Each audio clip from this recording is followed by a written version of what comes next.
గుండెల్లో భయము కలిగి బతకాలి. ఒకటి అన్యాయంగా దోచుకునేటప్పుడు లెక్క చెప్పాలి కదా. ఒకటి కడుపు కొట్టేటప్పుడు లెక్క చెప్పాలి కదా నేను దేవుడికి. ఒకటి వస్తువుని ఆశించేటప్పుడు లెక్క చెప్పాలి కదా దేవుడికి. పడతన్నారులే మాటలని నోరు తెరిచి అన్యాయంగా ఎట్టబడితట్ట మాట్లాడితే అడుగుతాడు కదా లెక్కనే. గుండెల్లో భయం కలిగి బతకాలి.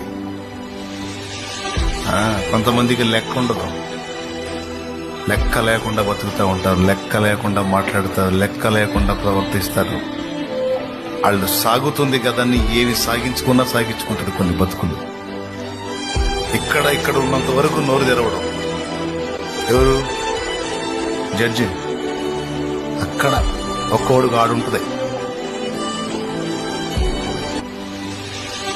అబద్ధాలు మాట్లాడి దారుణాలు చేసి